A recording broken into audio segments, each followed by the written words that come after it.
bienvenue. La des 3 procureurs encore à la une ce soir. Le débat sur le cautionnement défraie la chronique avec la libération de certaines personnes accusées de détournement présumé de deniers publics. Pour le juriste Ahmad Thiam, bien que prévu par le code pénal, ce mécanisme est bien encadré et n'est pas synonyme d'une liberté définitive. Face aux nombreuses poursuites lancées ces derniers jours, certaines formations politiques, notamment l'Alliance pour la République, pourraient boycotter le dialogue national prévu le 28 mai, selon l'analyste politique Hassan Samb. Par contre, Dr Adama Sadio pense que l'APR y gagnerait plus s'il participe, vu les élections présidentielles de 2029. Et puis, la communauté chrétienne célèbre Pâques ce dimanche. Les préparatifs de la fête ont bien débuté avec la traditionnelle distribution d'une galère, une période d'union et de solidarité avec les musulmans. Notre correspondant est allé à la rencontre d'une famille chrétienne à Kermassar. Voilà, c'est pour les grandes lignes de développement.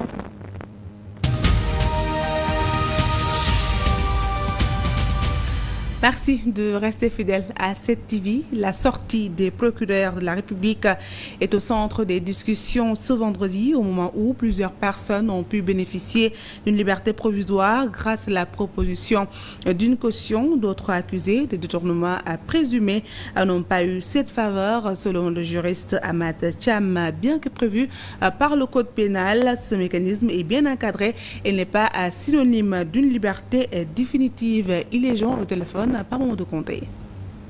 Ce sont plus de 258 milliards de francs CFA qui ont été enregistrés comme proposition de cautionnement en l'espace de 48 heures, a révélé le procureur de la République près du tribunal de grande instance de Dakar.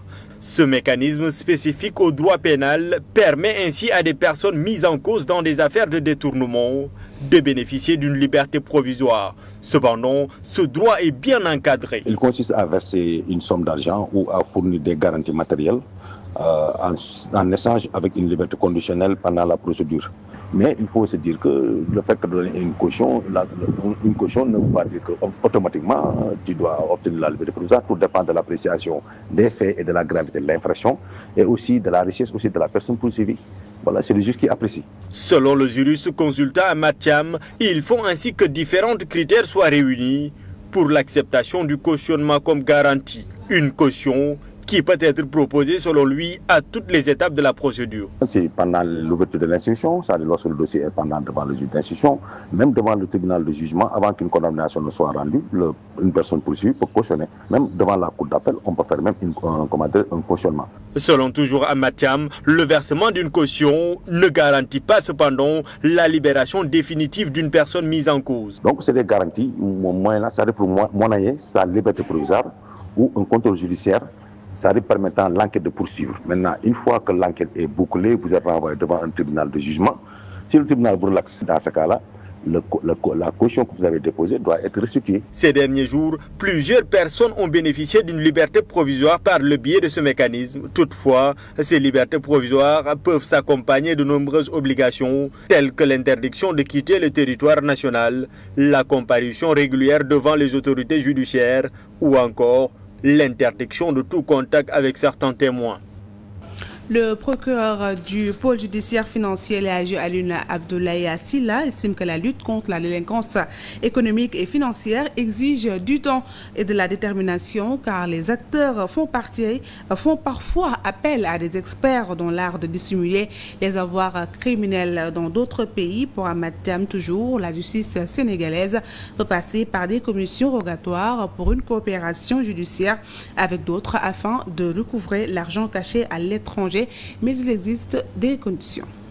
Vous savez, naturellement, les États maintenant ont des connexions sur le plan judiciaire pour permettre de travailler en synergie, surtout sur le plan de la criminalité organisée ou de la criminalité transfrontalière, de nouer des conventions d'assistance juridique ou judiciaire. C'est-à-dire ça permet un échange, c'est-à-dire en cas de poursuite sur le plan pénal, ou bien de demander un juge de Dakar peut demander un juge d'un autre pays sur la base d'une commission rogatoire de lui poser des actes de procédure. Tout ça, ça rentre dans cette facilitation, d'où les conventions judiciaires ou d'assistance judiciaire. Voilà, donc même le procureur du pôle judiciaire l'a annoncé hier. Et vous savez, les infractions portant sur les blanchiments de capitaux, c'est des infractions sophistiquées qui transcendent même nos frontières. Voilà, parce qu'il y a l'argent est niché dans des paradis fiscaux ou dans des banques étrangères. Voilà pourquoi la procédure, ce n'est pas des procédures de flagrant délit, ça nécessite beaucoup de temps, voilà, et beaucoup de procédures. La machine judiciaire s'accélère dans le cadre de l'enquête sur le détournement des fonds Force Covid-19. Plusieurs personnes sont déjà interpellées. L'ONG 3D salue la décision des autorités du pays de faire la lumière sur l'utilisation de ces financements. Le directeur exécutif de l'organisation encourage la justice à infliger les peines requises à toutes les personnes qui seront jugées coupables dans cette affaire.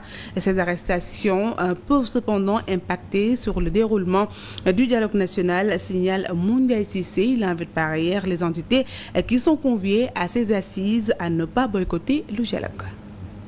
Des têtes commencent à tomber dans le cadre de l'enquête sur le détournement des fonds Force Covid-19.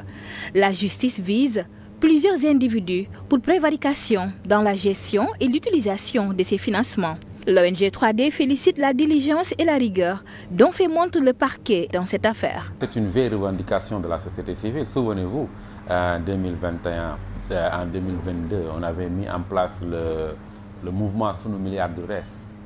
Moi, je faisais partie des membres fondateurs de ce mouvement avec le mouvement Y en a marre pour dire que le rapport Covid 2019 doit faire l'objet d'une attention particulière de nos juridictions. Il faut que justice soit faite. On ne pouvait pas continuer à laisser l'impunité. Nous sommes pour la reddition des comptes, mais dans le respect du principe de la présomption d'innocence, du respect des droits de tous ceux qui sont interpellés. Pour ce qui est des anciens ministres qui sont dans le viseur de la justice, Moundiaye Cissé estime qu'il s'agit d'une procédure tout à fait normale. 5 ministres, il y a combien de ministres sous l'ère Macky Sall? Il y a une soixantaine, voire centaine de ministres. Si on demande à 5 ministres ou 6 ministres de venir rendre compte, parce qu'ils sont cités dans le rapport, on ne peut pas dire que c'est de l'acharnement ou une chasse aux sorcières. Le directeur exécutif de l'ONG 3D craint cependant que ces arrestations d'hommes politiques aient des répercussions sur le déroulement du dialogue national prévu le 28 mai prochain. Moi, je suis contre la politique de la chaise vide. Un dialogue est toujours l'occasion de poser des problèmes. Voilà, donc même si c'est pour venir dire on n'est pas d'accord, il faut participer au dialogue. Donc, mais effectivement, ça peut pousser certains partis à s'opposer au dialogue ou à boycotter le dialogue, mais ce serait une grave erreur. On ne boycotte pas une tribune politique. L'ONG 3D, à l'image des autres entités conviées à ces concertations, a déjà reçu les termes de référence. La démocratie, les libertés et les droits humains font partie des thématiques qui seront abordées lors de ces assises. La tension monte dans la sphère politique ces derniers jours avec la reddition des comptes pour l'analyste politique Hassan Assombou. L'Alliance pour la République risque de décliner l'invitation au dialogue national prévu le 28 mai prochain, vu le rapport avec le PASTEF. Dr Adama Sadio, pour sa part, invite l'Alliance pour la République à prendre part à ces concertations politiques pour éventuellement se présenter à la présidentielle de 2029. La reddition des comptes était à la fois une demande sociale et une promesse de campagne. Les dernières semaines ont été déterminantes pour le pouvoir en place avec un lot d'arrestations et saisies de biens supposés mal acquis. Au banc des accusés, des ténors du régime déchu, l'Alliance pour la République. La démarche est synonyme de bonne gouvernance. En tout cas, depuis cette reddition des comptes, pratiquement, vous n'entendez pas la société civile sortir pour critiquer, montrer son désaccord sur la démarche, entre autres. Néanmoins, le tandem Diomaye Sonko devrait faire la part des choses. Ce qu'il faudrait, c'est se concentrer sur le travail, c'est-à-dire la mise en place, l'exécution des politiques publiques et laisser la justice faire sereinement son travail. Avec ce conflit ouvert entre l'APR et le PASTEF, les concertations sur le système politique initialement prévues avant la fin du premier semestre 2025 risquent d'être compromises à bien des égards. Si vous appelez dans ce contexte-là au dialogue, les gens ne vont pas y déférer. Ce qui va se passer, c'est que ce sera un dialogue de sourds, comme également on l'a observé de par le passé. Donc ce sont les mêmes pratiques, les mêmes causes qui produisent les mêmes effets. L'Alliance pour la République gagnerait à prendre part à la rencontre malgré les divergences évidentes. L'analyste politique, Dr Adama Sadio, s'explique. Je fais allusion à l'article L.57, mais qui fait une association entre la qualité d'électeur et la qualité de candidat. C'est ce fameux article-là qui a en fait exclu du jeu électoral Karim Wade en 2019 et Ousmane Sonko également en 2024. Peut-être que l'APR, même s'il était le géniteur de cette modification en juillet 2018, mais peut aujourd'hui exiger et pourquoi pas obtenir du dialogue que cet article soit révisé afin de permettre, quand il y aura une éventuelle condamnation de leur leader, que ce dernier-là puisse demeurer candidat pour l'élection présidentielle de 2029. La machine judiciaire déjà enclenchée, nos deux analystes politiques rappellent le respect des normes, dont la présomption d'innocence et le droit de la défense. La reddition des comptes montre que le Sénégal est un pays sérieux. C'est la conviction de l'analyste politique Dr Adama Sadio. Il a par ailleurs apporté des précisions sur la sortie de Robert Bourgi qui affirme que la démarche entreprise par le tandem Diomaye-Sonko est dangereuse, notamment sur les investissements étrangers. Tant que cette reddition se fait dans le respect du droit, et pour moi, au contraire, aujourd'hui, les partenaires internationaux, que ce soit les FMI, d'ailleurs même je rappelle que le rapport sur le Covid de 2022 a été publié sur injonction du FMI. Donc au contraire, ça rassure les partenaires internationaux et ça montre que le Sénégal est un pays sérieux où la bonne gouvernance est de mise. Maintenant, s'il s'agit, je ne sais pas, de la révision des contrats miniers, des contrats avec les multinationales, oui, à ce niveau-là, je suis d'accord que parfois, quand même, que ça peut faire fuir des investisseurs. Parce qu'ils peuvent dire, mais écoutez, le Sénégal est un pays non sûr parce que vous pouvez signer des contrats et à un moment donné, un régime qui vient peut être tenté de revoir les termes du contrat. Donc cette instabilité-là dans les contrats peut bel et bien aussi... je ne sais pas, amener certaines multinationales à être réticentes. Le contre-rapport de l'APR intitulé « Finances publiques du Sénégal à 2019-2024, clarification et mise au point » est une réponse structurée aux accusations de la Cour des comptes publiée le 12 février 2025 qui pointait une mauvaise gestion financière sous l'ancien président Macky Sall. L'APR rejette ces conclusions, les qualifiant de manipulation politique orchestrée par le nouveau régime de Bassirou Diomaye Faye pour discréditer Macky Sall. Ainsi, ils apportent leur version des faits dans un document de 25 pages. Ousmane Ba.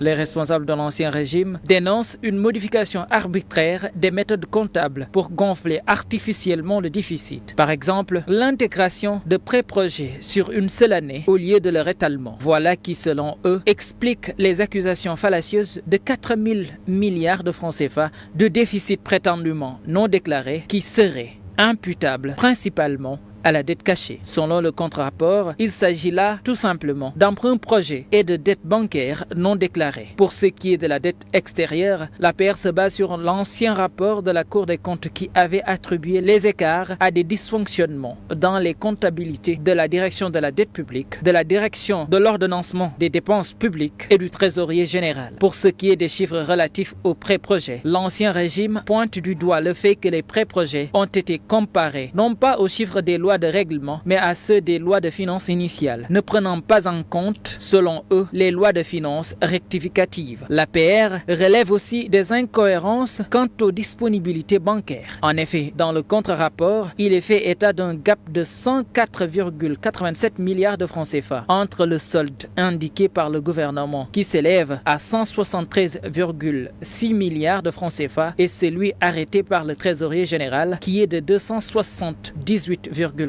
milliards de francs CFA au 31 décembre 2023. Le contre-rapport de l'APR incarne ainsi une bataille narrative cruciale pour l'avenir politique du parti, dénonçant une justice sélective. Cette confrontation révèle donc les fractures persistantes entre anciennes et nouvelles élites, avec en toile de fond des enjeux de transparence, de légitimité et de stabilité économique. En bref, le ministre des Finances et du Budget a révélé que les dépenses liées à l'hospitalisation des agents de l'État ont atteint 27,9 milliards de francs CFA en 2024. Une précision apportée en réponse à une question du député Guy Marius Sagna qui évoquait une hausse préoccupante de ces dépenses. Contrairement au chiffre de 29,9 milliards de francs CFA avancé par le parlementaire, le budget alloué aux postes hospitalisation et soins médicaux était initialement prévu à 28 milliards de francs CFA avec des dépenses réelles s'élevant à 27,9 milliards. Et puis, je vous l'annonçais en titre, la fête de Pâques se prépare à Keur Massar. Une famille chrétienne réitère la tradition de partage du ngalar au moment d'union, de solidarité entre musulmans et chrétiens. Le voisinage qui magnifie les gestes prie pour que la paix règne toujours entre les deux communautés. C'est une correspondance de Bakary Sissé.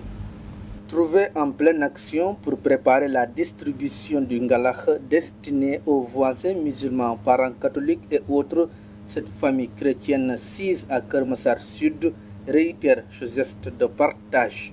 Je dirais déjà que le partage, ça a toujours été quelque chose de fondamental ici au Sénégal. Déjà, pour toutes les fêtes en fait. Parce que même lors des fêtes de Korité, de Tabaski, on le voit bien. Donc, c'est quelque chose qui perdure en fait. Et le ngalar, comme vous l'avez dit, c'est devenu quelque chose d'incontournable dans ce contexte de partage, de fraternité et entre musulmans et chrétiens, oui. Le ngalar n'a rien de religieux, mais c'est toute une valeur sociale, d'union, de solidarité entre les deux communautés. Le moment du ngalar, c'est un moment béni, on peut dire. Et à travers ce ngalar, nous partageons des moments de fraternité, de joie, de partage entre nos frères et sœurs musulmans, comme catholiques aussi, hein. Ouais, c'est dans son ensemble. Vraiment, nous vivons des moments intenses de joie. C'est vraiment bien. Ça nous fortifie dans nos relations en tant que musulmans et en tant que catholiques. La présence de leur voisine musulmane pour donner un coup de main représente le lien fort entre musulmans et chrétiens. Ça fait vraiment plaisir. C'est un moment fort, un moment intense. Moi, j'ai le grand plaisir de venir partager ce moment avec elle. C'est une maman et une grande sœur. C'est un grand plaisir, vraiment. Le ngalar a un coût. Au fait, on ne calcule pas. Quand on fait le ngalar, c'est quelque chose de... c'est du partage, donc il ne faut pas calculer. Nous, on ne calcule pas. Voilà, tout ce qu'on a, on met là-dedans, financièrement, en nature, tout, sans calcul. Mais cette famille chrétienne l'a fait avec amour et sans intérêt. Direction Casamance avec ce soldat blessé et un autre porté disparu depuis mercredi. L'intervention de l'armée visait à retrouver des hommes non identifiés et à attaquer plusieurs boutiques dans le village de Nineki. Le détachement a été la cible d'un accrochage avec un groupe armé. Un militaire blessé, un autre porté disparu depuis mercredi 16 avril lorsqu'un détachement militaire a été pris en partie par un groupe armé lors d'une opération. L'accrochage a eu lieu ici, à Guignaki, un village situé au nord-ouest de Bignona. L'armée a lancé une opération de sécurisation après un braquage perpétré dans ce village, non loin de la frontière gambienne, dans la nuit du dimanche au lundi. Ce jour-là, des hommes armés ont attaqué des boutiques et emporté des téléphones portables et des sommes d'argent. L'intervention de l'armée visait à retrouver les assaillants, mais au cours des actions de ratissage, un détachement militaire a été pris à partie par un groupe armé dans le secteur de Mongona, a affirmé la DIRPA. Tous les moyens nécessaires sont mis en œuvre pour retrouver le militaire disparu, ont assuré les autorités militaires. La disparition de ce soldat rappelle une autre. En 2022, 7 militaires avaient été pris en otage par le MFDC pendant plusieurs jours avant d'être libérés. Hors de chez nous, l'émissaire américain Massad Boulos a appelé le Rwanda et la RDC Congo à arrêter les hostilités. Cette étape marque un virage important dans la position des États-Unis. Par contre, à Gaza, c'est le Hamas qui rejette une proposition israélienne de rêve. Le Hamas réclame donc un accord complet pour mettre fin à la guerre suite aux frappes qui ont fait 40 morts côté palestinien. L'émissaire américain pour l'Afrique, Massad Boulos, a appelé le Rwanda à mettre fin